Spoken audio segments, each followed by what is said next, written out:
Yes, guys, welcome back to another live stream. Welcome back on this beautiful day. The sun is shining, the birds are whistling, and Andreas Christensen is dropping masterclasses like his prime 17-18 Conte ball. It is a beautiful day, guys. It's our first win against a top six side. It's 3 games without an L in the reign of Thomas Tuchel. I think I pronounced that perfectly. I hope so. Yeah, okay, I got the nod from Craig. I'm good. Thank God. And I've got the panel as well to break down this game and also break down some transfer rumours that are coming around as per usual. But let's introduce the panel first. Sadiq, we're going to start off with you. How has the last 24 hours been for you, my guy? Crazy, man. Obviously not as big as yours with AC Hive, but buzzing, man. Damn right, bro. And Craigo, as per usual, bro, chat to me. How's the last 24 hours been? A bit nuts, not going to lie. I was a bit pessimistic going into the game because, this is the way I kind of feel about Chelsea at the moment. There was a few people saying that they didn't have a care in the world about this game, and I was the complete opposite. I want to see us trend in the right direction. We needed 3 points, and we got it. So, yeah, it's been a lot easier. It's been a lot easier since the full-time whistle went. Yeah, and trending in the right direction is the perfect way to describe it. First 3 games under Thomas Tuchel, no goals conceded in those entire 3 games, and 2 wins and a draw in that as well. We've seen an upward trajectory in the first 3 games. I do want to, in fact, we'll start before we even talk about the Spurs game. Let's talk about the full week in general. And Craigo, first full week under Thomas Tuchel, what are your original thoughts and what has been the greatest improvements that you've seen so far? Well, I said it to you on the live stream yesterday on Blues Fans TV. I'm going to judge him after the Man United game. I want to see pretty much a month of him, and then we'll get the full kind of picture. But for a week, because that's what the question is, I've been impressed by what I'm seeing. I'm not going to say he's the Messiah and all this stuff, but, for a game against Wolves, which I think we all can pretty much agree, whether we like it or not, was a little bit of a write-off due to 24 hours notice. I saw some things I liked in it. I saw some things I didn't. The Burnley game, we didn't necessarily start as well as we could, but, it's a step in the right direction. And then beating Spurs, it's a good result. Is it partially because they were missing the likes of Kane and a few others as well? Maybe, but it's still a trending in the right direction. It's still early doors, so I'm liking what I'm seeing. I'm liking what he's saying about Mason Mount, because everyone decided that Mason Mount was Lampard's son, and now all that I see on Twitter is that Mason Mount is Tuchel's son.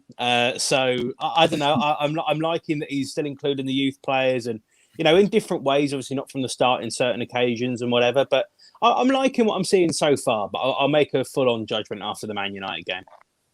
Yeah, I can understand that as well. Like, 3 games are still way too early. If we judge Frank Lampard off his first 3 games, he'd be sitting there saying, "The fuck," and we wouldn't have even thought we were going to make top 4. So yeah, it's still early to judge, but the good thing is there's a lot of positives to take off it as well. So you can look at the first week and you're not going to be too negative about it in general. No goals conceded, 5 goals scored, a complete turnaround in our form over the last few weeks before then. Sadiq, let me go to you as well. What's your thoughts of the first week of Tuchel? Yeah, I mean, first manager since Jose Mourinho 2004, 3 clean sheets, which is in the first 3 games, which is fantastic as well. Didn't know that. Good start. Defense fixing up, tactics. We're basically seeing big changes in this squad. I think he just wants to settle everyone together, give them all a clean slate, see who can feature. Marcos Alonso coming in, Rudiger coming in. They're performing, and that's the most important thing right now. So very happy. I wish we got the win against Wolves, but can't complain. 7 out of 9 points. Exactly that. And you was talking about things that have changed, and one thing I do want to talk about is things that have stayed the same as well. 120 of you guys locked in. Smash the like and subscribe button if you haven't done it as well. And also check out these 2 guys on their socials as well. The links are in the title below. Click the names. They'll send you straight over to their channel. And you do want to be about at 4 o'clock as well, because I've literally just seen what Craigo's about to upload. By the way, brilliant idea, mate. I'm definitely going to be watching that. Thank you very much. I want you guys to be watching that. What was it? I didn't see it. What was it? Reacting to expressions. It's got to be done. Oh. It's got to be done. That is an amazing idea. I didn't even think of that. Brilliant one. Love it. Sadiq, let me go to you first, because I want to talk about things that have stayed the same. First off, Mason Mount, and Craigo touched on this as well. We've gone from saying he's Frank Lampard's son, now he's suddenly Tuchel's son. Can we just call him Chelsea's son and just be over and done with it? Because That's what I'm like this saying. guy, the one thing this guy's proven, it's the same thing I said with Jorginho as well. Do not tell me that this guy is only going to thrive under one manager, because that's not the case. So one thing I'll say, which is probably different to Jorginho, is that Mount is more multi-talented. I mean, multifunctional, which means you can use him in different systems. So it was more easier to see him assimilate into his team anyway. But talk to me about how Mason Mount's impressed you over the last week and the differences you've seen of him now compared to him under Frank Lampard's system, or do you even see any differences? I feel he gave 100% under Frank Lampard. I think he was Frank Lampard's best player, and I think he always gave his best for Frank Lampard. So I think he's still the same. But I remember the meltdown when he didn't start the first game for Tuchel. Everyone was going mad, like, "Oh, youth's finished. No one's going to be free trade as much anymore." Blah blah blah. And this is why you can't take social media serious, man. On Twitter, especially, people with no pictures on display pictures, you can't take them serious because they just either want to hate on the guy or just hate for no reason, basically. So I knew Mason Mount is a good player. I have said that he just needs to improve in the final third, maybe goal, assists, maybe that's all. But when you watch him play, very confident on the ball. I can't really fault him for anything. He's a very, very good player, and I'm hoping he just takes it to the next level now. Yeah, I think as an improvement point, we can say the end product does need to improve. I'm not going to sit here and go after just Mason Mount because I've already said that's the problem with our entire squad. We just need to improve our final ball. But Craigo, chat to me about Mason Mount and chat to me about his improvements over the last few weeks as well. My boy, my guy, Mason, Money Mace. I don't see an improvement in him. I just see the same strong performances week in, week out. It's a different system that he's playing in now.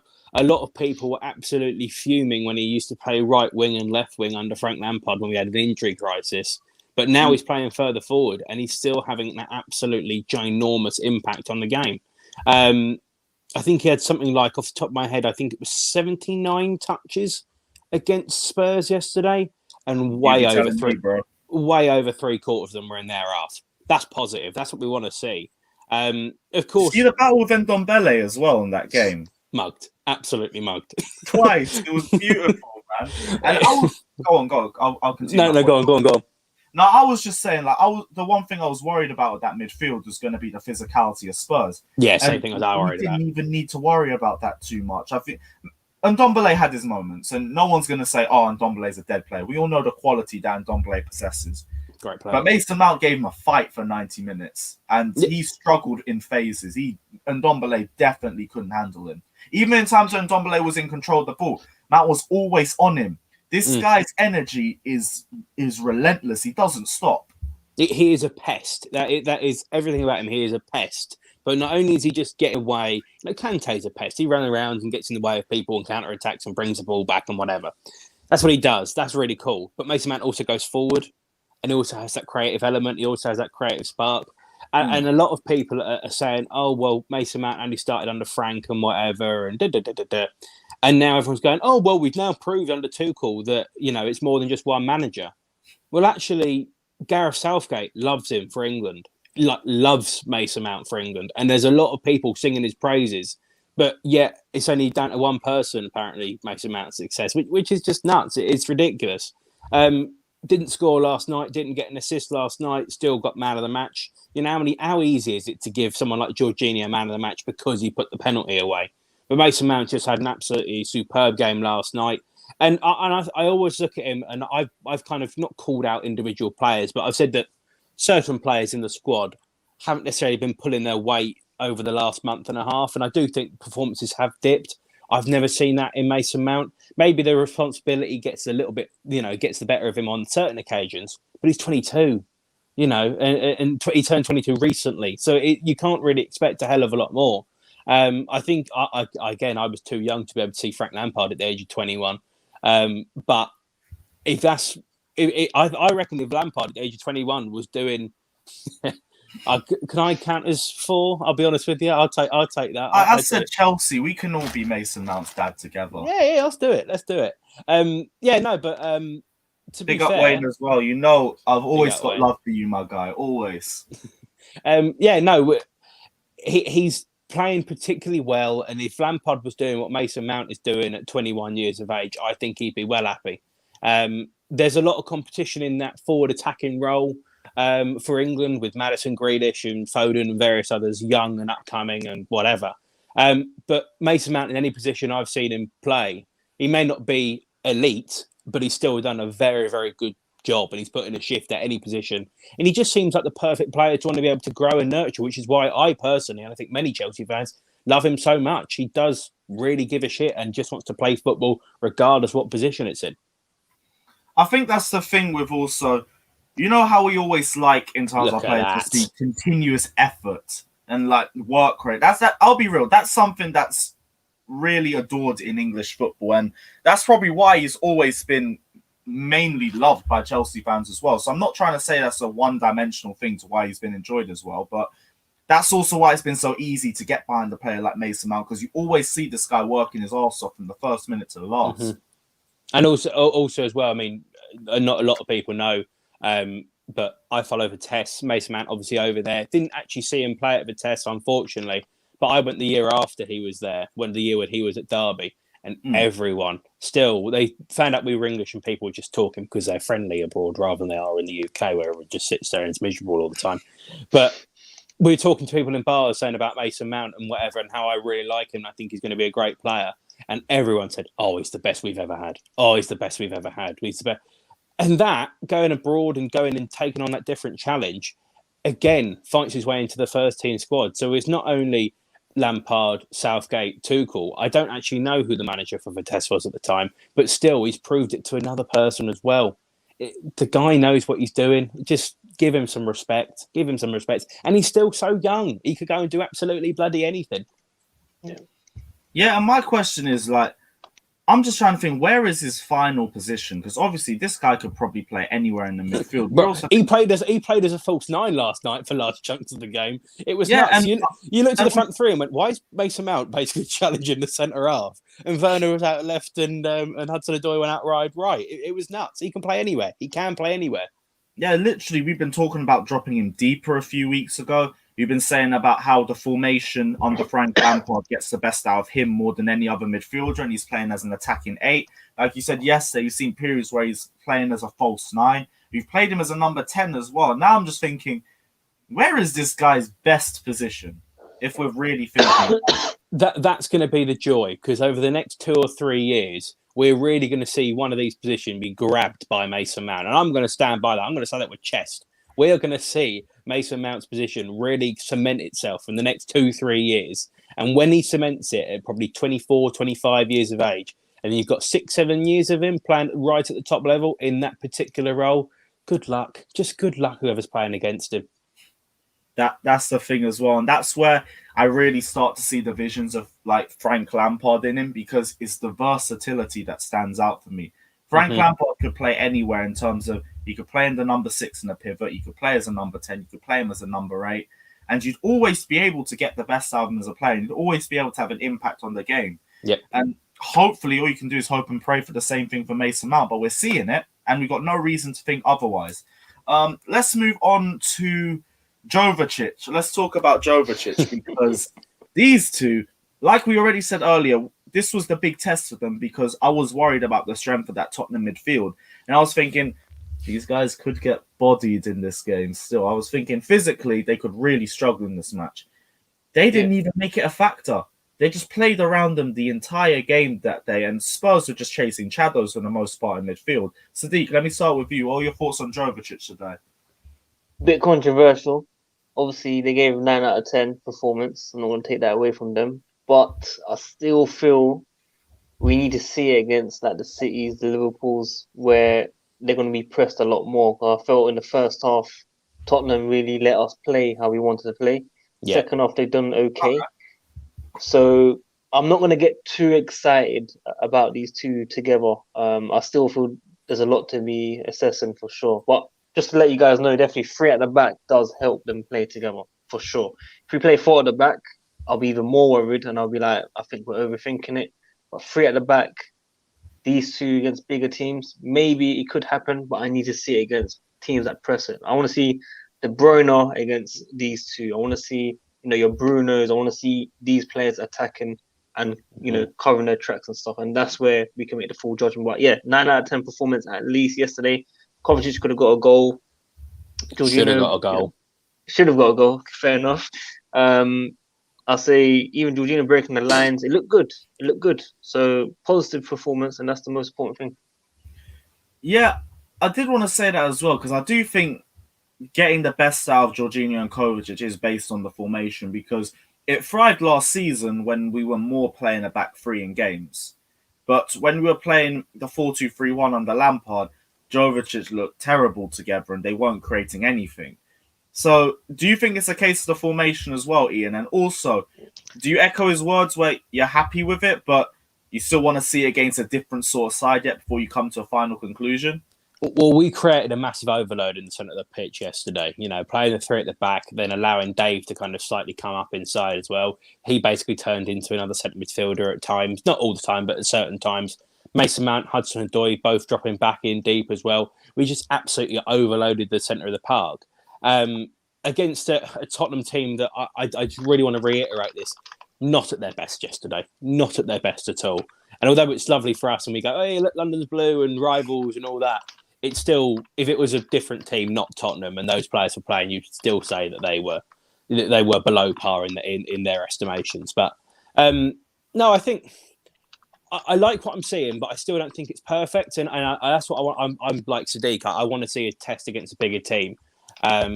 Against Wolves, they struggled to break down when Wolves were really defensively set. The fact we went ahead helped it, of course, but what happens if we go behind? I don't want to go nuts. Yesterday's game, very impressed, but they were also helped at the same time. And the thing that really kind of not bothers me, that's the wrong word, but something that I do worry about is the play in the final third. And it's the case for many players at the moment. Kovacic should have had a goal yesterday, drove so well right up through the middle of the pitch, just couldn't sort his feet out, and he took an extra touch where he didn't need to. That kind of thing, that's a clear and obvious example of where if even one of the two was better going forward, you could deal with it. But having both of them not necessarily excelling when going into the final third, you may worry about what exactly is going on, shall we say. Okay. I understand that, and also, I wouldn't try to jump too far into Jovic as well. You guys are onto a really good point there. 3 games under Tuchel, and also the same sorts of teams, and we're going to be facing the same sorts of teams for the next 2 weeks as well, with Newcastle, Sheffield United coming up. Southampton's looking like the real test for us. And Well, depending on what their team looks like at the moment, after being whacked 9-0 and going down to 9. Yeah, but weren't they having their own injuries as well? Yeah, well, that's the thing. I don't know how long their injuries were out for. I mean, they were top of the table at one point, and they're now like 13th or something like that. So, I mean, no way are they 13th. They are definitely bottom half the table, which is ridiculous. No, I'm checking the table, bro. 1 second. I would, but I'm on my phone. I think they're 12. Okay, so 12. Sorry, Sam. These men have dropped off. You see what I mean when I say everything is up for grabs? Yep. This season. Yep. Southampton have 12th. Yep. What? I didn't even notice that. What the hell? I'm going to call this as well. Mad. I'm going to go out there with a big prediction here. One of the traditional top 6 is not getting European football. I'm calling it. Someone is finishing 8th, 9th, 10th, if not maybe even lower.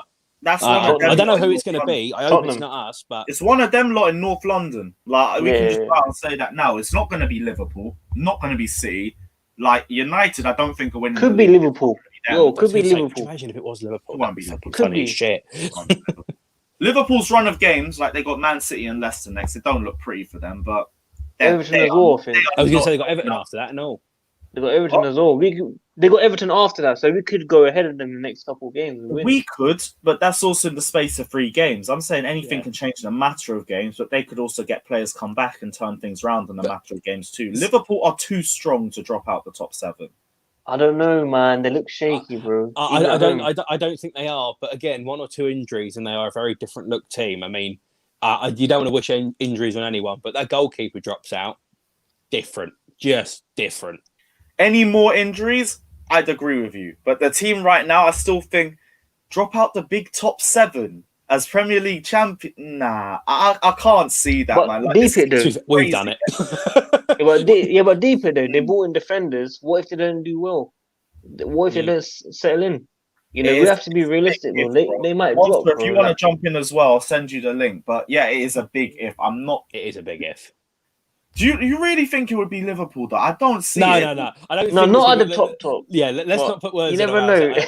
It would just be funny as shit if it was. It would Okay, just be funny yes. as shit. Yes, that we can agree on. Let me know what you guys are saying as well. People saying Liverpool get Europa League.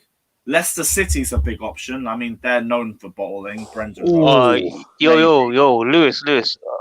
Pick up that comment from Yusuf L about Onana, because I was one guy that wanted him at this club. Is that nearby? Is one of the most recent comments. Is the third last one. There he Quick. is. There There he we is. are. Bro, Yeah, this is mad. Yeah, I saw that, bro. That's Apparently, mad. he took one of his wife's prescriptions by accident, and it just had something in him that. Oh, here we go. Yeah. Apparently, I don't know. Like, I didn't even know about the All news right. this morning. It's peak. Luckily, we didn't get him. Because I can find out a little bit about this as well. But have you seen the saga that's also going on with Onana and Ajax in general? Nah, go on. An admin error has kept Sebastian Haller out of their Europa Hello, League squad. yeah. Can't believe it. Their biggest signing, and they've kept him out because of an admin error. What? So They that's couldn't. now- They can't change that though. Nope. So they No, now haven't got deadline. their number one centre forward or their number one goalkeeper in Europa League. It's just a complete write-off. It's What a complete the hell? write-off. Apparently, I feel so sorry for him, but who else wants to leave? So apparently, one of their biggest talents wants to leave this summer on a free as well. who? Ajax? Yeah, is that Quincy Promise they're talking about, or is it Neres? I don't know. 18-year-old striker with great. Oh, I'm reading Reddit and they're not even giving me the fucking name. I can't be asked. But yeah, Onana out for 12 months. It's nuts. People are saying it's good that we've dodged that now, but would that have happened with us? I don't. Well, we don't know when it happened. We don't know when the Yeah. The thing is, a actual- lot of speculation to lead on to say, yeah, I'm glad we dodged that bullet. I mean, Mendy's been calm for us, but who's to say I like Onana Mendy. gets that 12-month suspension if he's at Chelsea? I still don't think he was worth the money that everyone wanted to pay for him personally. I think he's good, but I thought he was all right, but I was still at the same breath where I was like, anybody but Kepa or Caballero, I seriously don't care. Just get. Yeah. I'm the same thing with the left backs. That's why I'm not even slating Chilwell too much. He's cool, but we've had Alonso and Emerson at left back for 2 years. You think I'm going to start complaining when another one comes in? yeah. But that also moves perfectly on to next point. Marcus Alonso's performance yesterday, because I don't know what to make of it. Because I watched it with the eyes.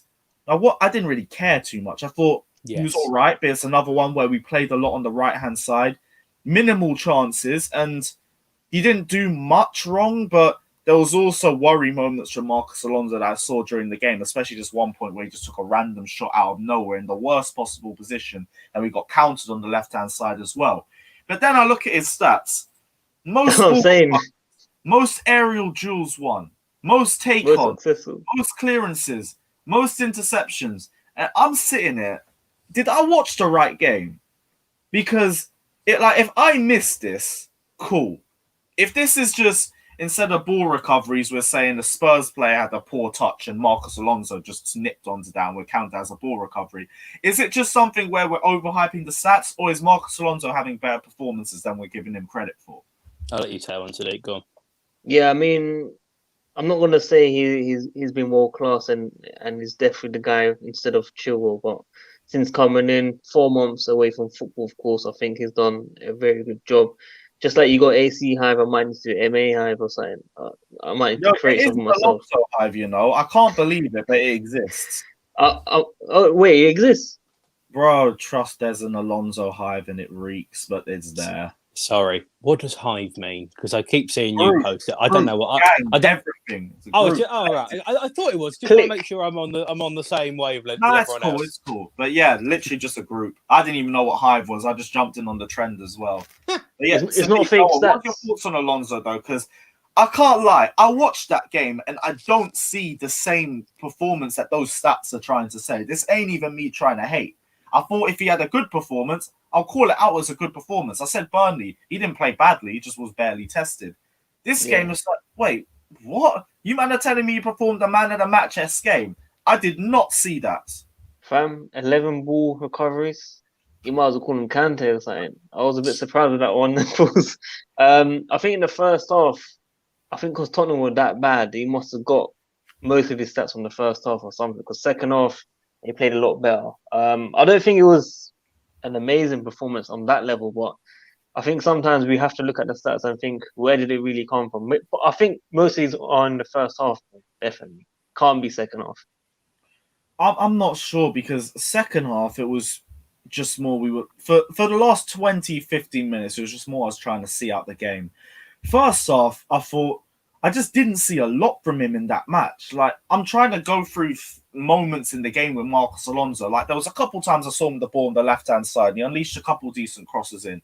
There was times where we were playing him in the middle because we literally just had no focal point, and he was the only player that we could really ping a cross into that had any chance of putting into the back of the net. Other than that, like, I feel like I'm pushing even saying it was a good performance. I just thought he did his job. You hating him, fam. You're hating on him, bro. I'm not. I just didn't. If I saw a good performance, I would call it out as a good performance. Like, who done worse than him? Who done worse than him? Argument. I gave him credit when there was good performance, even though I didn't rate him as a lone DM. Alonso is the same thing here. He's having good performances, apparently. I'm still not really rating him too much. Did Rudiger do better than him? Did Rudiger do better than him? Did what? Did Rudiger do better than him? I think the whole back three did, but same way the whole back three weren't even that tested. Yeah.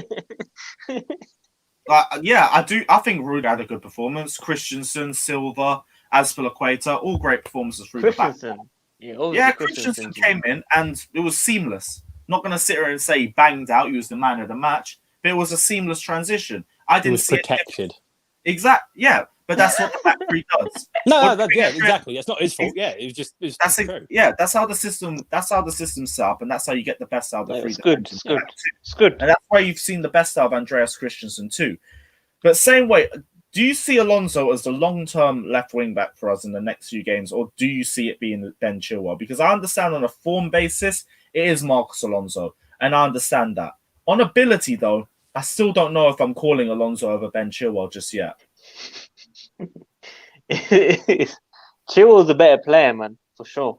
Chilwell's a better player. It's just in that position, Marcos Alonso showed what he's capable of offensively. He can score goals, free kicks.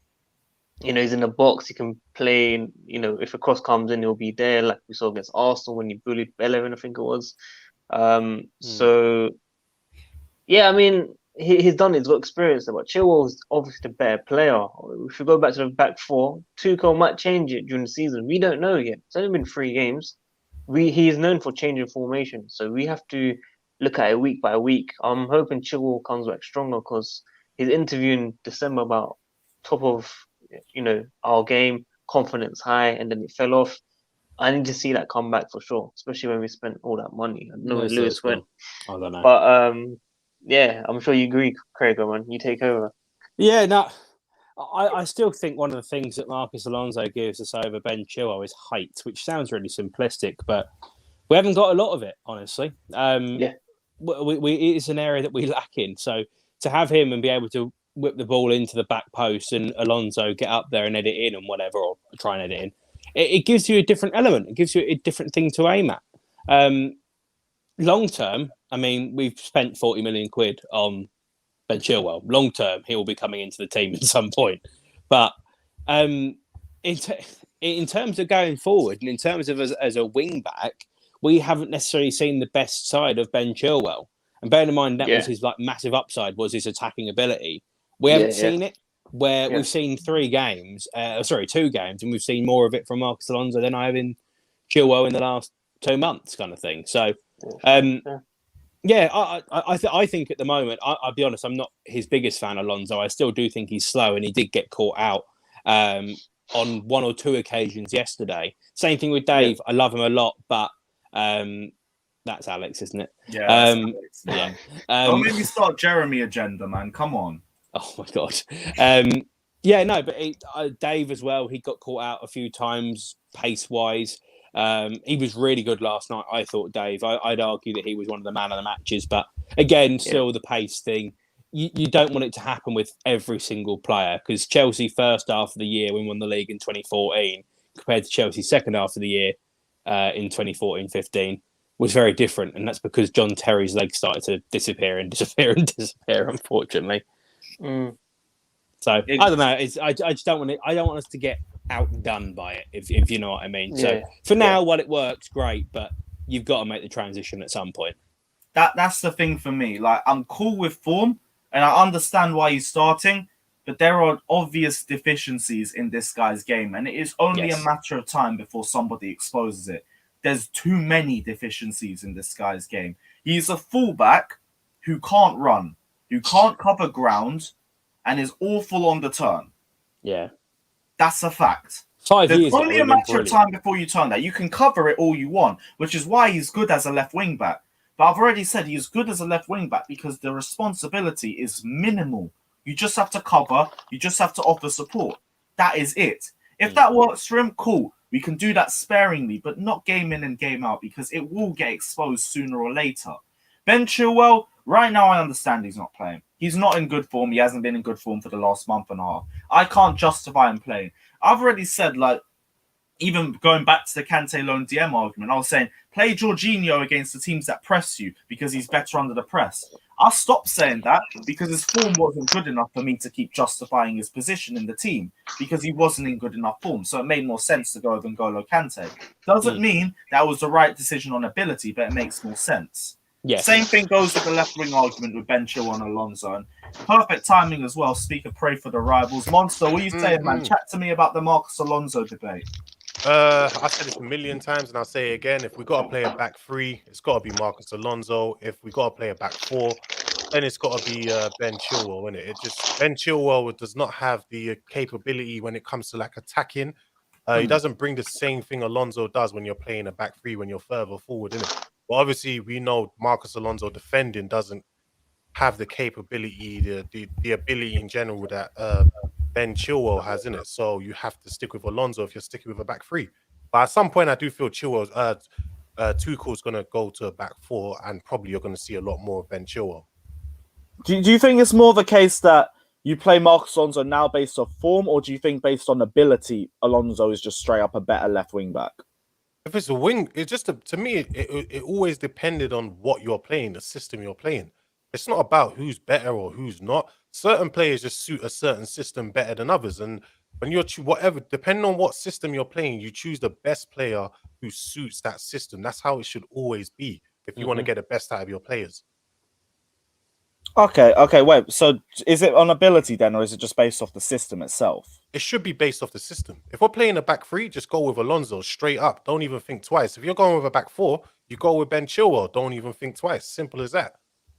The system has to work, but for the system to work, and if you fully believe in the system, you play the best players for that system. Yeah, exactly. It's very simple, but a lot of people are probably trying to overcomplicate it. But yeah, Alonso is not a left back. Ben Chilwell is, I mean, he might turn into be a left wing back, but at the moment he's not a left wing back. The question I'll ask to all three of you is, God forbid Alonso got injured tomorrow, which I wouldn't like to see. Would you like to play Ben Chilwell at left wing back, or would you prefer to play Emerson at left wing back? I'd go for Chilwell. You got to go with, I would say you got to test them both out, see who fits better, then go, then choose. Yeah, just test them both out, see how it goes, and then choose, innit? Yeah, because let me change it. Who do you think would play? Just out of interest. I think they'll go with he will probably go with Chilwell because he's the big money signing, isn't it? Like, he might be under pressure to play Ben Chilwell first, and if it doesn't work out, then he will revert to Emerson. I just find it slightly strange because when we under Conte, we played a three at the back, and we brought in Emerson to play the wing back role, and now all of a sudden we're going for a wing back like system, and according to us, he's third choice, which is a little bit nuts. But there we are. It's just interesting. That's the way it's got to be dealt with. I do think he's going to go back to a back four at some point. I feel it as well. He will. Well, yeah, go on, Lewis. What was you saying? No, for me, it's just we've only played Chilwell one game as a left wing back, so I don't even feel like it's a fair analysis of it. No, of course Yes, not. he didn't have a good game in that position, but he was in bad form anyway, which is why I'm not really that surprised he had a bad game, and why I'm also not surprised that Marcos Alonso is playing more games since. He's in better form right now. It makes more sense. Also, with the run of games that we have, formation's going to stay the same. So it's another case of if it ain't broke, don't fix it. But Yeah. my thing with Alonso, and I said it earlier before you jumped in, there was way too many deficiencies in this guy's game for me to trust him. And I just think someone will expose him sooner or later. The good thing about the formation is he's offered that cover, he's offered that support that he can be more risky. But same way, it's like if you have these sorts of players that you can't fully trust them in terms of their abilities, it's only going to be a matter of time, in my opinion, before they let you down. And that's what I'm anticipating. The run of games is probably going to work towards our favour. If anything, they're going to make what I'm sounding look stupid over the next few weeks. But it's the few weeks after that, when we have our Atleticos, our Southamptons, Evertons, Leeds, Manchester Uniteds, where I'm sitting there and I'm like, you want to play Alonso in these games? Yeah, I ain't too sure about that still. I think with the way Tuchel's system is, with the way he's playing and the way he's set it up, you're not really going to depend on Marcos Alonso too much defensively, innit? As you know, at times it goes from a back three, it looks like a back four, and that person on the right-hand side, like Reece James, normally tucks in and it starts to look like a back four. So you might not have to depend too much on Marcos Alonso doing some defending, innit? And that's the way it's set up. If you look at it, it's really it's really what do you call it, flexible, isn't it? So you might not have to depend on him that much personally. That's what I think. I find it's a lot easier to change when you're in a back three to a back four or whatever formation you want than when you're in a back four and have to change to a back three, because you have to bring on another defender. Where if you want to play in a back, if you start in a back three, already got three centre halves on the pitch, you want to go to a back four, you take one of them off and you can go forward a little, add a forward in, centre forward, whoever the hell you want to add. I just feel it's a lot easier to change, and it is a lot more adaptable as well. Do you remember? Did we all watch the Tottenham documentary many moons ago? Whenever that was. Yeah, all or nothing. Yeah. Yeah. Do you remember when Jose said to Serge Aurier basically to go and play right wing? It worked in that game, to be fair, and it's just one example that comes off the top of my head. But if that's something we could do with Marcos Alonso, no reason why no reason why it couldn't work. No reason at all why it couldn't work. And we could just create this box, basically, which is how they kind of set it up. Just a solid box, and we are just defensively set, nice and high up the pitch. Just got to be able to have the right people to go and do it going backwards, though. That's the only thing that I slightly worry about. Okay, well, when it comes to Alonso, obviously, jury is always out. And I love being wrong when it comes to Chelsea topics. So if Marcos Alonso can sit here and prove me wrong, I will gladly sit here in about 4 or 5 weeks' time and be like, you know what? I chatted bare shit on this live and bare lives for no reason, and he's come and shut me up. I will be glad if that happens. I just need to see it, because I've already said I've seen too many bad performances to sit here and outright believe in him, or believe in him just based off a few games. I need a run of performances to see that first. So if that comes, beautiful. I think he's going to have the opportunity as well based on form. But our depth's good anyway. And going into depth, it segues into the next topic. And Thiago Silva came off injured 30 minutes in. Brilliant performance as well, which also makes it the more jarring. And I'm hoping he's not off for too long. But if we are, we're in good company. We're in good, stable company, especially in the formation that we're in. And Andreas Christensen came on. I think that's his first league start since the Aston Villa game. And it was a seamless performance from him. I'm not going to sit here and say he was special. I'm not going to sit here and say he was near man of the match. But he came in, and I barely saw a difference between him and Thiago Silva's performance. He came in and had the exact cool, calm, and composed performance that I wanted to see from him. Sadiq, first off, chat to me about Christensen's performance yesterday and how you see him performing for the next few weeks as well. Yeah, I mean, he done a very, very good job. I think all your propaganda came to life. I think everything that he said, he's shown what he's capable of. He was good in the air. He was good at passing. He did everything right. I can't fault him for anything. Like Craig said, protected as well. He's got defenders near him. So I feel like, yeah, it suits him a lot more. I don't know where Zouma is going to fit in this back three, man, because, Christian on the ball is definitely better. And then you got Rudiger that can ping the ball. So it's difficult to see one of our defenders out. But yeah, Christian done a great job, and hopefully he can still play. Maybe Rudiger gets rest on the weekend as well, and then Zouma comes in for him. Might see a few changes. Yeah, Craig, I wanted to ask you as well about Christensen's performance, and also with that in mind, because you've now just put a decent topic to my mind, are we going to stick with 3 at the back or 4 at the back? Because now we're in a position where our best 2 centre-backs are now injured. So we're now relying on our only 3 other centre-backs in a back 3. If one of them goes out with another injury as well, then we're down to 2 defenders and we don't even have a spare one in the bench in a back 4. So first off, Christensen's performances yesterday, and for the next game, do you see us sticking with the same formation? Do you see us changing it around? What are your thoughts? For me, that ain't broke, don't fix it. I mean, that's the kind of vibe I get. I think it works. Again, I think it's easier to change when you're in a back 3 to a back 4 if needs be, like during a game.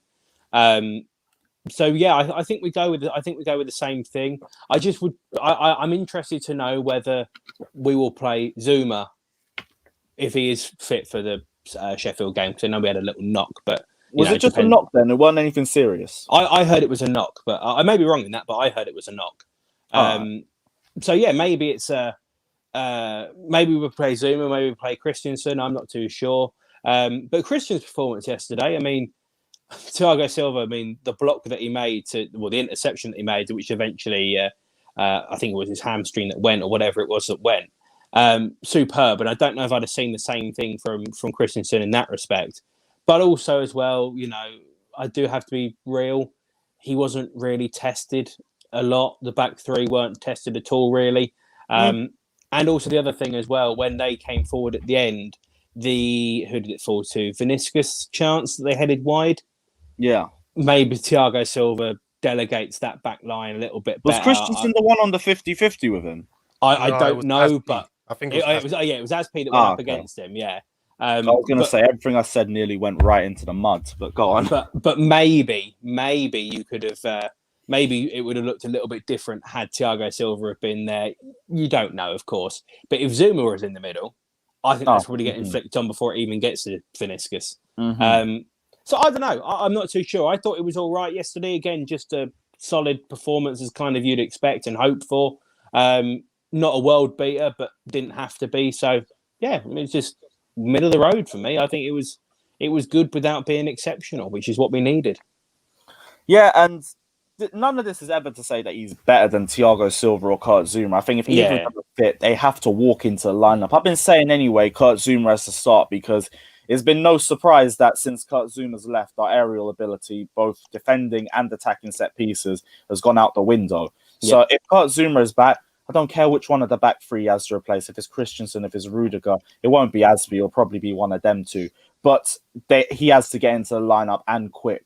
Monster, chat to me as well. Christensen's performance, and do you see us playing a back 3 in future lineups? Because I'm now thinking we're still at that position where if Kurt Zouma and Silva are still out, we are 1 injury from being just down to 2 centre backs and no depth. We know Zuma's coming back very soon.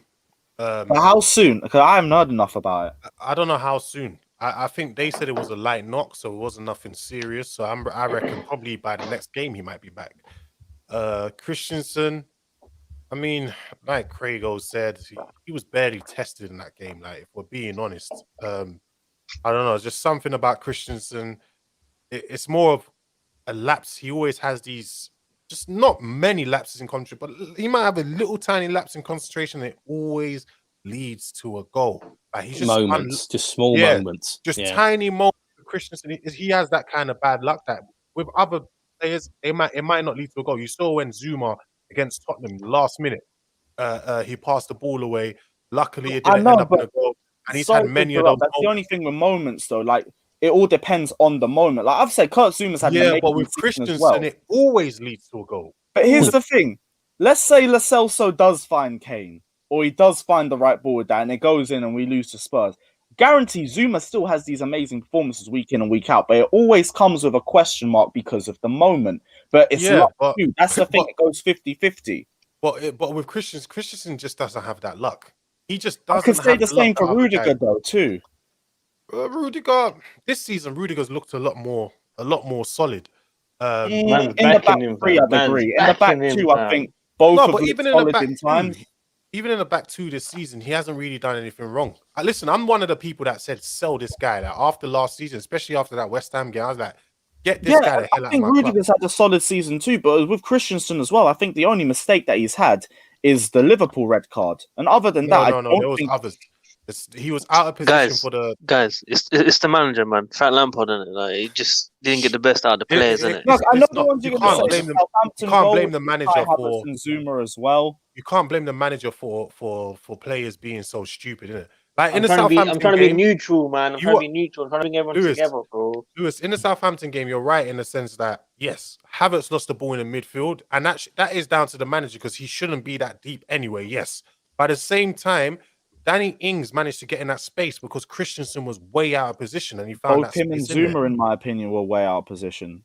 No, but Zuma was where he was supposed to be. He was in And if anything, we're talking about mistakes. Should we talk about the second goal? what Kepa and Zuma. Fair enough. Fair enough. It's moments. It's moments. Yeah, but he has too many of those moments. But Way so more than any can of the rest. Zouma and so can Rudiger. And that's the point I'm trying to make. He has, and it's not just that. Even against Man United last season, the guy's what? How tall is he? 6 foot, 6'1", and he got out jumped by Anthony Martial. It's just like, come on, bro. Like, how you getting that one was out a bit jumped iffy, by I can't Martial? lie. Like, I won't defend everything. That one was a bit poor. but that's what I mean. Like, listen, I hope he does because at the end of the day, they rate him so highly. Hence why they've kept him for so long. We know how good his ball playing skills and things like that is. But at the same time, like in the Premier League, you need some kind of guy or some kind of physicality. You can't just be getting brushed off the ball like you're a feather. Do you know what I mean? You need to up your game a little. I saw him dominating aerial duels for most part of the game yesterday. Yeah, I hear that, but I want to see that more consistently from him. If I can see of him doing that over a run of games, I'll change my mind. Same way I changed my mind about Rudiger, innit? Yeah. So yeah, man, I want to see it. Innit? Seeing is believing. Nah, I hear that. If you want to see more consistent performances, fine. Like, you need to see more consistent performances to believe in. And that's literally my Marcus Alonso argument. So, fair play. And I think in the case of both of them, they are going to have the performances as well. The thing that makes me the most confident about him is he's going to be in the middle of that back 3-2. And that's been where he thrived under Antonio Conte. And we played him for the majority of the 17-18 season, that position as well. And granted, it was like two Andreas Christensen's, the one before and after the Barcelona game. But I hope he's got a bit more experience, that he doesn't have to have one of those bad moments and completely fall off the cliff like he did back in that season. But it is just a case of waiting and seeing. With the teams that we're facing, I'm hoping that they are good results. Moving on to Lewis, just one thing. Just one thing I want to ask you guys very quickly. Obviously, Tottenham didn't really punish Aspi in that back three. But what I was worried about before the game was, the FA Cup final with Aubameyang, they aimed right at Aspi. Yeah. And I felt in the second half, the cross that came in, they went for Aspi. Obviously, Dele Alli scored like that a couple of years ago. That's my worry. So the question I want to ask is, Aspi's best position is definitely there. But in terms of how do we fix those moments in this back three? I think that's the question for Reynolds. I think that's where you play Reece James. Not necessarily you put long balls over the back post and whatever. I mean, anyone can get up and reach it. But Hudson-Odoi playing as a right wing back, I personally don't have the confidence in him to be able to go and defend at the back post. Whereas Reece James, I would. And I think if you know you're going up against Reece James and Azpilicueta, there's a psychological thing where you go, might avoid that one. And you might try and pick out a different avenue to go through. But when he is exposed by himself, completely. And that was the thing that was a little bit different in the FA Cup final, is they went for him because he was isolated more often than not. And they targeted him because he was isolated as well. So it's an unfortunate one, but I think the defensive stability is going to be a bit more in favour of Dave, especially if you play Reece James as well, because it just, you've got it's arguably the best right back in the league and against the previous best right back in the league as well. You're going up against two quality players, world-class players. It's going to put people off. But also as well is how many players in the Premier League have the ability to really go in and muller someone at the back post anymore. Because the way the Premier League's going, the game's changing quite a lot. And I don't see many players, Aubameyang is one of them, to be fair, with the height at the back post, potentially go and win a header and out-jump them completely, regardless of how many people are there. Can No, I for real. can I just say, yeah, with that, I think part of that was also Frank Lampard's fault as well in that FA Cup. And I'm not just trying to get at Lampard or anything. It's just when that situation happened, Lampard, after we had scored early on, Lampard had still kept the high line up and didn't adjust to what, because remember, before he had scored, he had done something similar to Aspi as well. So as a manager, you've got to see the situation and kind of push them back, or do something to counter what Arsenal were trying to do, because Arteta changed these tactics in the game. So I think with Tuchel, he might see something like that. If it happens once or twice in the game, he might change things up, and it might not happen again. It just depends, innit? But we'll see, innit? We'll see. Yeah, we'll see. And this also segues perfect into the last part of the show. I wanted to get everyone's thoughts on apparently Chelsea reigniting their interest in Eden Hazard from Oh, back fucking in hell. 2012. No. Fuck Apparently, me. we're interested No way. in bringing the Belgian magician back to Stamford Bridge on a Please, no. cut price deal of 40 to 50 million pounds. Yes. And Please. I just want to Fuck gauge off. everyone's thoughts, because I can't lie, the nostalgia act in me is just thinking, as a fourth choice winger, for the right price, if we could get him on semi-decent wages, I don't see too much wrong in this deal, you know. You're guessing Alright, it. We don't Lewis, rely on guessing him it. too First much. thing I'm gonna say is, if he comes here, he's not gonna be the fourth choice winger. He's going to be automatically promoted to the first. You know how it is. He's not. It's just a bad idea, because Hazard you see at Real Madrid is not the Hazard that was once at Chelsea. He's not the same person. He's. It's gonna sound harsh. He's done. Do you know what I mean? At the top level, he's done. It's not. It's down to him not taking care of himself. He doesn't take care of himself. He overeats himself in the preseason. He obviously, when he was a bit younger, he was able to shed off the weight and no problem on his body. But as you get older, as you hit that 30 mark, that starts to take its toll, and it starts to slow you down. And that's what's happening with Hazard right now. If you're bringing Hazard to Chelsea now, just expect to lose him for a good 10, 15, 20 games a season, innit? Trust me. That's why I say we just don't rely on him too much. And if anything, that might be better for Eden Hazard as a player to get back to his best if you do it slower. If you don't bring him back to another club and instantly throw him into games where you say, This is not, all right, this cool. is not a fairy tale, bro. A lot of the If Chelsea fans everything love goes the the fairy right tale. way, like obviously I'm asking for a lot, which is why I don't think it's guaranteed to happen. But I'm thinking, if the right things fall in the right place, Fam, But leave you're it, not bro. being Leave realistic, it. because it's not. Number one, Real Madrid are going to clean us out. It's not going to be a cheap, even 50 mil. 50 mil is a lot of money, number one. On top of that, the wages, his wages at Real Madrid are really high. He's not going to take a massive pay cut. No way. Why would he, when he's got how many more years to go at Real Madrid? Think about it. It's not going to be for the right price. It never is going to be for the right price. It's going to be for a high price, bro. Chelsea shouldn't even look at it. Let it go. He's done what he's needed to do. His story at Chelsea is over now, so we move on, innit? damn, the nostalgia guy in me has just been thrown right into the mud. You have to be That realistic. hurt. That You have to really be hurt. realistic. I was hoping for someone to like bring some positivity and maybe No, leave no. it a I bit can't more, guess but it. even I the can't guess comment it. section, I'm just seeing Bale 2.0, next Bale. I don't Exactly. want this. Same with Higuain and Torres. It is peak, man. Can't guess it. Crago, chat to me. You echoing the same thoughts? Where we at? Well, Lewis, you might know what I'm holding my hand here. You may have somewhat of an idea. I'm guessing. Yeah. Oh, yeah. Look at Matisse. yeah, I see him yeah. in the chat. Yeah. Hey, is Matisse in the chat as well? Big up Matisse, bro. What are you saying? I said no. Hazard, no. Oscar and Costa, I do agree with. Like that. That's I'd definitely. have liked Costa back, to be No fair. Hazard either. You would have taken Costa back. Yeah, I loved him though. He was a proper wanker. I love that shit. I love that shit all day. He would never have been the same player, but I just love having a wanker That's the around. thing, though. But same way, I'm talking See about getting this? Hazard back. So can I chat?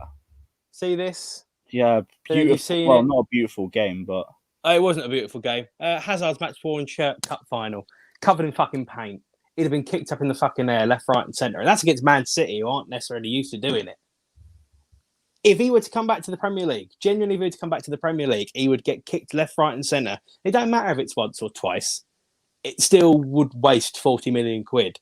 This, love it, but it's gone. It's gone. Like, get over it. If he comes back end of his career, on a 1-year deal or something, and we give him a nice little send off. I think a lot of Chelsea fans Like were Henry. very happy with that. Yeah. You know, but it's not I'll going to take be the that. same guy. It's not going to be the same guy. It's going to be like what happened with Drogba. If we can do what happened with Drogba, he played away for 3 years in China, and I think he was at Galatasaray at one point. Yeah, no, he was at Galatasaray. And he comes back, and he wasn't an integral part of the title-winning season, but he did enough, and he did his point, and he'd come off the bench and whatever. Hazard still believes he's at the top of his game, and he still can be there. And I agree. I think he's a superb player, but he's captain of the Belgium national team. Are you going to drop that? Is he going to want to come back and risk that? I don't know. I don't think so. Or at least where he's at Real Madrid. I mean, had captains on the bench though, haven't we? In time, there was a period where we had about 6 or 7 captains, didn't we? yeah. But the difference is They that, were all starters, weren't they? yeah, and it's not Belgium. It's not Belgium where you've got the likes of Kevin De Bruyne and a lot of forward talent where Hazard could just get completely and utterly done. Even there, like Belgium, how many they sent? I think the last time they sent him home. For coming in overweight. Do you know what I mean? Did they? Yeah, they did. I think that's right. Yeah. So it's just I feel bad, and I wish he never left, but he wanted it so bad. He wanted it so bad. He wanted to leave. He wanted his lifelong dream, and he got it. And unfortunately, sometimes dreams become nightmares. Dreams don't come true. It don't come true, and this dream that Chelsea fans think they're going to be getting with Hazard coming back might be the same situation. You're not getting the same 20. How old was he when he came? 22 years old.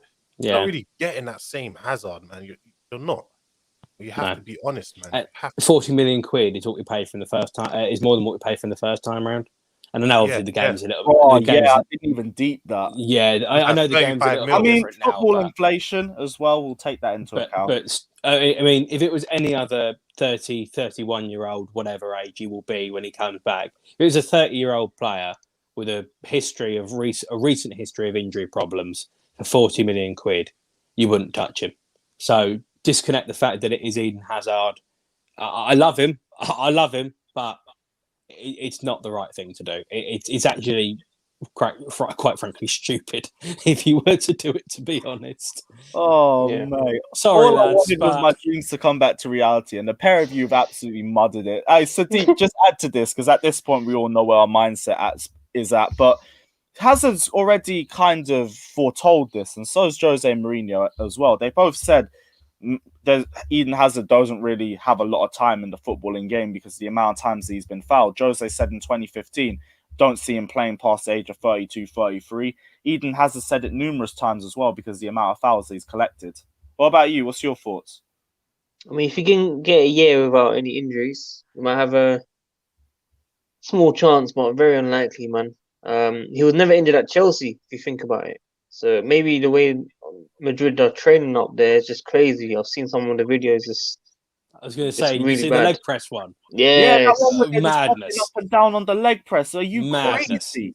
That's crazy, bro. So yeah, I think he's going to be probably finished soon, man. Unfortunately, and he really wants that move. And I think if he was to stay, I don't think we would have signed all these players that we've been signing, and the ones that would be linked with, I don't think we'd be getting them as well, because our game was based around him. So things have changed now. I'm kind of happy that we're not relying on one guy, because Eden has always changed the game, and we need him to change the game. He changed the game. So unfortunately, it's time to move on. I wish when he was here, we signed top players to help him challenge for the big trophies. That's the only regret, because we had, no disrespect to Barkley, Giroud, Zappacosta, Emerson, all these signings. Terrible window.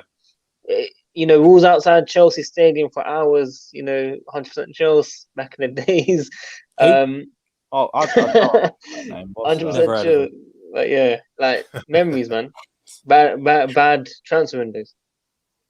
Yeah, man, and yeah, I guess that's just it. Eden Hazard is basically finished, and it is what it is. He ain't coming to Chelsea. Sorry, guys. All of that good hope and vibes I was going to bring has been absolutely muddled, but there's good vibes anyway, because 3 games under Tuchel, we haven't even conceded a goal yet, let alone lost the game. So, guys, this is going to be the end of the stream. I hope you guys have enjoyed it. Everyone, head off to Craigo's channel right now, because he's going to be reacting to expressions literally right now. So everyone head on to Craigo28, and also check out Sadiq's channel. Check out Monstar CFC. The links are all in the title, so literally press the button, send you straight to their channels, and click the like and subscribe button. And we are going to leave you with the traditional photo of the Danish wall. You guys take care, like and subscribe, and we'll see you in 2 hours for Premier League Pandemonium. I'm not getting bantered this week. Come on, G's. We'll see you guys soon. Take care. In a bit.